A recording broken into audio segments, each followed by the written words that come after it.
Right, so the name of our talk today is Finding Freedom and How to Get Comfortable Being Uncomfortable. It's a little bit of an abstract title or a working title, but we're going to roll with it.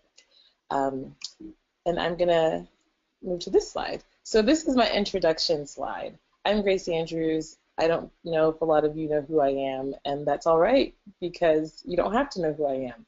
You're going to get to know a little bit more about me today. And the picture on the left is me loving the vitamin D I was receiving from Cuba. And the image on the right are two things that are really important to me, the natural world and my dog, Athena, who is up there looking fantastic. And then the picture on the bottom half is just an image of a flower that I recently took at the Lily Festival. I didn't know much about lilies until I went to the Lily Festival and I learned a little bit about them, but I put them here because I think that lilies are such an amazing flower. They come in all shapes and sizes and colors. I saw some flowers that I was like, is this some type of exotic rose? And the groundskeeper was like, no, this is a lily.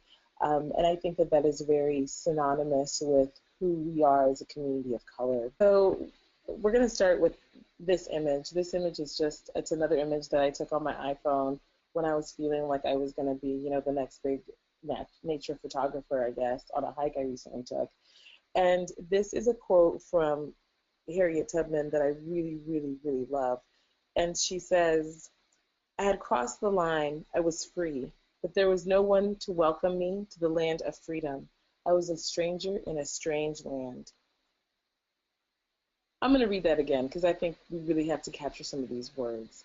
I had crossed the line, I was free, but there was no one to welcome me to the land of freedom. I was a stranger in a strange land. I read that quote, and there were not enough snaps in a coffee shop to be given. And the reason that that resonated so deeply with me is because I think a lot of us in technology, especially minorities in technology, feel like this line. And quite frankly, I think a lot of people of color in a lot of different kinds of spaces feel like this. And it's that idea that we've been told that we're going somewhere and that we've got to get there. But when you get there, you're alone. And that feeling is incredibly lonely.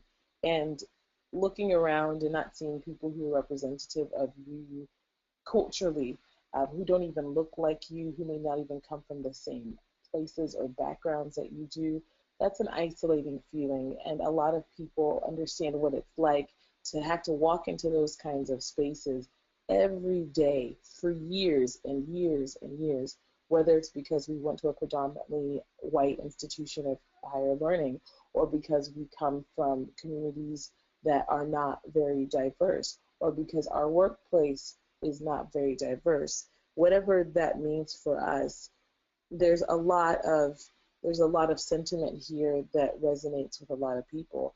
And when I read this quote and I thought about what my keynote was going to be, I'm not very good at, I think, coming up with keynote-like keynotes. And so what I mean by that is I like a conversation. And for me, this is a conversation that right now in our political climate, in our sociological climate, in our societal frameworks, we've got to have these conversations. And we have to have these conversations because it's a numbers game. So these are some numbers that are abysmal, but they exist and they're here, so we're going to look at them. These are some numbers that have to do with where we are as people in the workforce. I focused this mostly on women, right, entirely on women, this slide. But I think that the idea that these are the percentages that we are working with in technology is heartbreaking, right? 3% of the computing workforce are African American women. This was in 2015. So no, I don't really know if this has increased or decreased. 5% are Asian women. 1% of the computing workforce are Hispanic women, and I actually looked at the statistic for Native American women and men, and it's less than 0.1%. 0.1%. That is almost pure and utter invisibility. And when you have conversations about where you belong in the space, because for some reason, people love to talk about where we belong in the space. They love to talk about what they're doing for diversity. They love to talk about their numbers and their metrics. It's very hard to feel like you're not just another commodity being bought, sold, and traded like we've been for hundreds of years at this point. And when you look at how people feel about these diversity initiatives, it's not too promising, right? So this quote right here that I captured from recruitblogs.com says that 40% of females say that companies don't spend enough time ensuring diversity has been addressed versus 82% of men who say that companies spent enough time addressing diversity. That's a really big discrepancy. That's a 42% discrepancy. I'm not a statistician, but that seems significant. And it's really, really, I think, for the people in this space, not surprising. We've heard people have those conversations.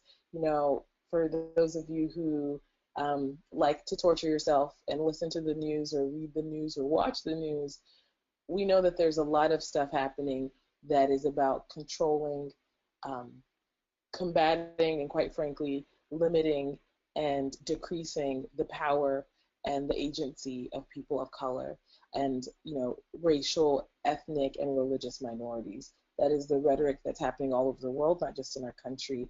And when I look at these numbers, it reinforces the idea that these invisible structures are at play. And when we think about these structures, it's very easy to get discouraged. So I know for me, it's been a discouraging time the last couple of years, but that's all right because you can still find hope even when it feels like there is none. After the Google, I'm just calling it Googlegate because I didn't have a creative name for it. But after that Google internal letter was dispersed in, you know, that internal listserv or chat group or whatever it was, where someone tried to articulate with scientific reasoning why, you know, diversity initiatives and women and minorities in tech and in the workplace were actually limiting to the scope and the innovation of the companies because it was neglecting the majority men who were in the space and making them feel isolated and underappreciated. There were just not enough eye rolls that could be rolled at that moment. If I had had 15 eyeballs or been a spider and had 100, I would have rolled them all because it was really quite ridiculous to read that entire exchange. Oh, and I read the entire exchange because I think that a lot of times too, when it comes to this numbers game, we aren't exactly sure who's saying what and where they are and what they're saying about us. But knowledge truly is power.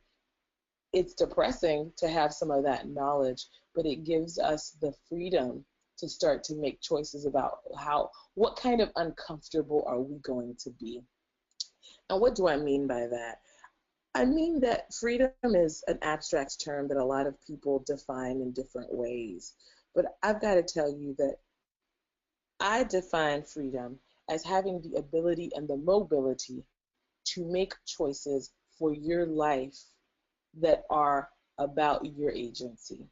And so to boil that all down, I mean that freedom is about being able to take a chance or take a risk and not fearing that the punishment for doing so is greater than the opportunity that that risk may present. That to me is freedom. A lot of people will say freedom just means you can do whatever you want, but that's not freedom. Freedom is having the ability to not only do what you want, but know that those choices will not negatively or psychologically harm or impact you for the unforeseeable future. That to me is true freedom. And a lot of times when I think about freedom in that way, I know that I'm not yet there, and I know that a lot of the people that I love and respect are trying to get there, but they're not quite there either. So, let's have some real talk. Let's sip on that tea. And for those of you who don't know what that term means, the tea is just a colloquial term now that's being spread near, wide, and far for being honest, for kind of spilling the tea or spilling the beans, or presenting some real honest truths. And the tea for me has always been, you got to show up and you better show out. I was raised in West Tennessee in a small town that a lot of people have never heard of, with really fascinating people who have definitely impacted the way I see the world. And that's something that folks used to say when I was younger that I don't think I fully understand. You got to show up and you better show out. And to me, there's a lot of power in that phrase. It's simple, it's easy to say, but it's really hard to do. And the T is you got to figure out where you're getting into your space and how you can help someone come up behind you. So I'm going to tell, a story about how I even got into technology that maybe some of you have heard before. I am from a humanities background. I went to a liberal arts institution that happens to be named after Robert E. Lee, but we can talk about that offline. And I received a fantastic education academically, and I received a jarring education socially. And I was in a space and a place with people who were very unfamiliar to me. I went to school in Virginia, so I was not very close to the people. I didn't know anybody that I went to school with. And my second semester in school, I had made a good group of friends of all, disciplines and even backgrounds, because my school at that time was about 94% Caucasian. And I had all kinds of friends. I had joined the international club, and I had begun to really form connections with people. And I met a young woman who I'm going to refer to as E, because I didn't have her sign any kind of, like non-disclosure NDA, legally binding agreement that said I could spread her full government name all over the internet. And she was a fellow African, so I'm originally from Ghana, which we're going to get to how that matters here in a second. But she had been abroad when I had started in the fall semester, so I didn't meet her till the spring semester. And my friend was a dynamic human who, was a little, gun shy about being my friend, maybe because I ran up on her the first day I met her and was like, I hear you're African, I'm African, let's be friends. It was a little bit of an aggressive method to make a friend, but whatever. In life, you got to take a chance when you see it. And, over the course of time, we got to know each other, and we were in a women's studies introductory course together. And we shared a lot of the same opinions, and I was like, this is fantastic. And one day, E told me that she was a computer science major and that I should consider it. And I said, what? I said, huh? I said, My brother had been a computer science major who actually ended up graduating with a degree in Masters of Information Systems. But he was always trying to encourage me to enter into the field. And I would always tell him, what am I going to do in that space? Am I going to be the only person that looks like me? No, I'm good, thank you. And to hear E saying the same thing, she was like, I think you'll be great at this. And I thought, I am currently studying politics and sociology. And at the time, I was actually even undeclared and thinking I was going to do romance languages and poli-sci. So it was so disconnected from the world I was in. And she encouraged me to apply for a position at the help desk, the University Computing Help Desk, which would make me a university employee, not just a work study, but an employee. And so it also paid more than the work studies, which, for those of you who have been on that financial struggle bus, you know that you were always trying to look for your opportunity to get off the bus and get on somewhere else. So I was very excited the possibility about earning, a higher wage than what I would have earned with work study. And so I applied. And I initially applied kind of because of the money. It seemed like it would be a nice job and I would be able to make a little bit more money. And I think that's how a lot of us got into tech. If we're going to be very honest about ourselves, that's how a lot of us got into any profession we're in. We wanted to make a little bit of money, maybe a lot of bit of money, and there's nothing wrong with wanting that financial stability or security. I don't know if I was exactly fully aware of what the consequence of wanting that money might be, but I applied for the job, and I ended up getting it despite being one of the least technical people to apply for it. And I got the position because they needed someone who could talk to people. They needed someone, University Computing to Help Desk, you have to help people who have accidentally deleted files on their computer, who've spilled coffee on their laptops, professors who can't get their presentations to work, whose projectors aren't turning on. It's a lot of human and machine interaction. It's not just about the technical component. And it's where I started to learn that art of showing up and showing out. I was, after E left, because she was a senior when I was a freshman, I was the only female of color at the University Help Desk. There was there were two other young women who were there as well, but we had a team of at least, a dozen or so young men, and it was interesting to say the least. Luckily, it was a diverse group of people coming from actually all parts of the world, very international, very, metropolitan, you could say, even though we were in a very small town. So I was fortunate for that. But it was the first time that I began to understand what that feeling of isolation really meant. What it was like to go to work every day and literally see no one who looks like you, while also living on a campus in a town where people do not look like you. And the people who usually looked like me were the help in some capacity. So there were people doing, janitorial, custodial services, the people serving us our meals in the dining hall, the people working in the cafes and the shops. When I would see people of color, that's where I would see them. And so, once again, to bring up that quote from, my girl Harriet, you cross the line, or you think you're getting close to the line, and you start looking around, and in freedom land, you're free all by yourself. And what E was beginning to teach me, and something that I really pride myself on now, is you have to reach back. You have to make sure that even if you have not yet arrived, you're taking some people with you, and you got to be unafraid of being different. A lot of people say stuff, especially in the workplace, about, oh, let's not get too political. Let's not concern ourselves with those matters. We're just here to work. We're just here to, produce this good or create this software or build this product. And I challenge those people, and I say that the personal is political.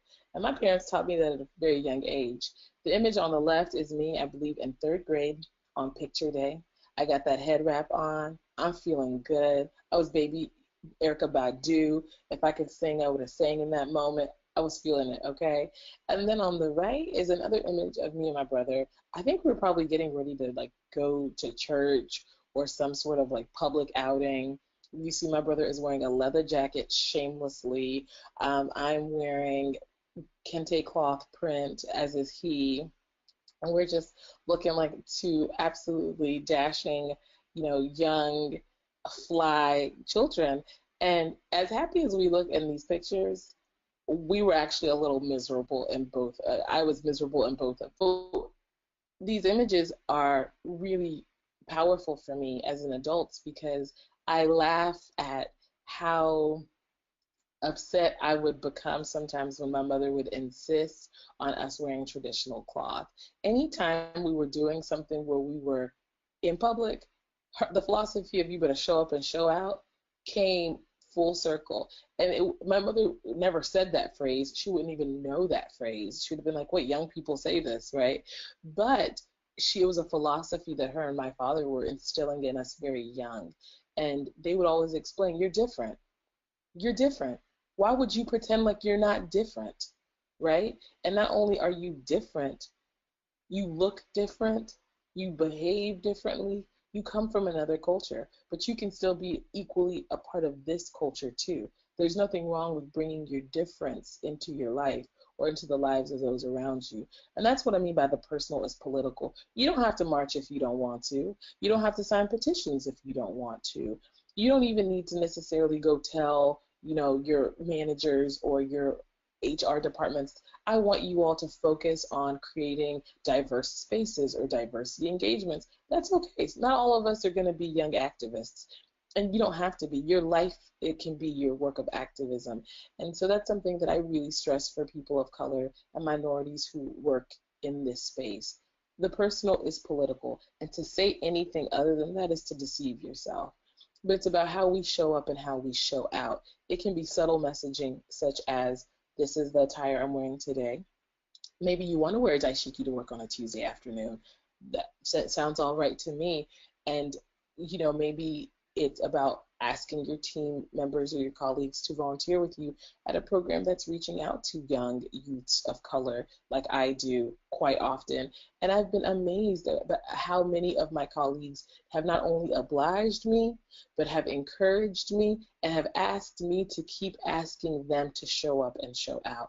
And not all of these people have been of color, because I've made my personal extremely political. My entire existence is a political resistance, right? And I think that we don't talk about that enough, right? A lot of you maybe came here to hear a really technical keynote about the wonders of technology and how, artificial intelligence will soon have us teleporting to Mars in about 3 years. I'm not going to do that because there's a lot of people in the space who are already talking about that. You don't need to hear my voice when it comes to those things. There's other people making great contributions there. What's really important to me is making sure that we are part of those contributions and that we are being recognized for what that difference can bring into the space. Difference is not bad. Difference is good. It's simply just other. And I think that that's something that I really want to drill home today. I think that the power of your identity is that you're you and that you don't have to be anybody else. And it's hard. To say that it's not hard would definitely be deceitful, but it feels good to bring new people into the space. And just because someone's different doesn't mean that they have to be different like you. Difference comes in all sizes, shapes, packages, just like those lilies or that one lily that I showed earlier. When I went to that lily festival, I saw flowers I had never seen before. I was like, is this a lily? Are y'all sure? Because I was so surprised to see plants that were being called lilies that didn't look like any lily I had ever seen before. But that's a metaphor for life. There are people who are unlike people you've ever met before, who might look like you, who might not look like you, but who diversify our space. And we have to be comfortable being uncomfortable. And we have to encourage people to step into the space with us. We have to push people across the line. The reason that I love to use the example of Harriet Tubman is because, well, it's because Harriet is the bomb.com, but it's also because the story of Harriet Tubman, to me, is, even though, it's 150 plus years into the future since she was a great historical figure, she still has, I think, a lot of representation of power in our culture as Americans, not even just as African Americans. And I think that the power of Harriet Tubman is in the subtleness of her power, if that makes any sense. And so what I mean by this is, this was not some huge, monstrous giant of a woman who's 6'5", 320, stomping through the South and the Mid-Atlantic, rescuing runaway slaves and helping them through the Underground Railroad. This was an ordinary lady like anybody, one who at that time had been a slave, oppressed, mistreated, beyond mistreated, treated like she was worthless, like she was nothing, but she knew that freedom was hers to take, and that freedom had always been hers. And that's the thing that I really aspire to definitely personify more. Freedom is mine. I was born free. We were all born free. And that means that we have the responsibility, the right, and the privilege to take chances. We deserve to feel safe enough to make decisions that can improve our outcomes and our futures. We live in fear, but we don't have to stay in fear. And I think that that's where we really start to disrupt the realities of ourselves and of others, is to realize that we can be our own one-person resistance, and that spirit is contagious. My friend made me believe that I could do anything, and all she said was, I think you can do it. And then she did forcibly make me apply for the job, so maybe we'll have to do those things as well. But she said, you're filling out this application. I needed the money, and quite frankly, I needed the skill, and we've got to be that for other people. You have to do two things in this life. I think you have to reach up, and you have to look and find folks who can encourage you and bring you up, and you got to reach back. And you have to grab people, and you have to bring them to where you are. Whether it's myth, legend, or tall tale, they say that Harriet Tubman would tell people that she was channeling through the Underground Railroad, the runaways. She would say, if you start on this journey, you're not turning back, because I'll shoot you before I let you go back.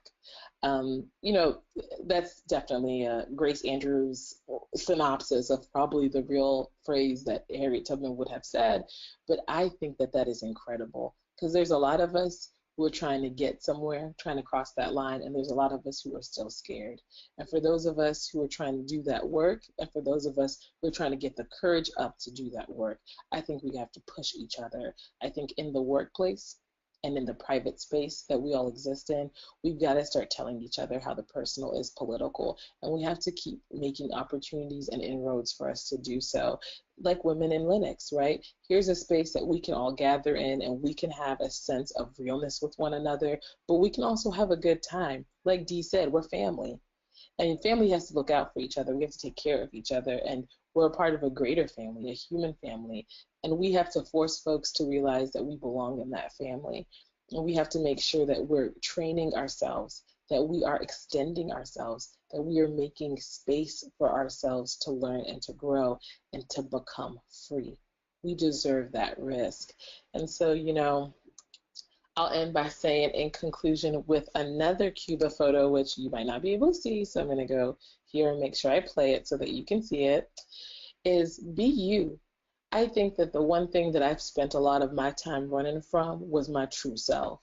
And not because I was ashamed of me, and not because I did not love me, but because I was scared of what it meant to fully walk in my own light. And I think a lot of us are scared of that. But what I've found and what I've been amazed with is the more I've become myself, the more opportunities have been presented to me, and the more honest I've been able to be about being uncomfortable in spaces. So now I don't hesitate to talk about the things that matter to me in my life, even at work. I don't shy away from having tough conversations about what it's like to interact with customers or with people from other companies in technology who address me as either the salesperson, which there's nothing wrong with being, or the non-technical asset who talk over me, talk around me, talk behind me, but never talk to me. And I bring it up, and I have been so pleasantly surprised to see that a lot of times I don't even have to bring it up. My coworkers will let people know, why are you not speaking to Grace about this matter? She's the one who's an expert in this. Or they'll say, well, that's not something that's in my scope, but she technically knows what you need. And so to even have people have your back like that, to let people allow you to be you and to permit you to have the courage to be free, that is invaluable. And that's what I'll end with. My hope for all of us, and especially as people of color in technology, and especially as a contingency of folks who all together, bound together, we represent less than about 10% of this space, is that we always have each other's backs. We may not always agree, we may not always get along, but we should always make sure that we are making room for each other at the table. We can all have a seat. And with that, I'll open up the floor to any questions that you all might have, or any requests to engage in more dialogue. Uh, Thank you, Grace. So what we did was we're leaving the floor up for Grace, but also please keep in mind that we do have booth sessions, and I think Grace is probably going to give you about a good hot 5 to 10 minutes, hand claps, hand claps. But if you have a question, please feel free to go ahead and ask now, or again, like I said, you can meet her in the booth as well too. And thank you, Grace, for your keynote. It was awesome. Thank you, Grace.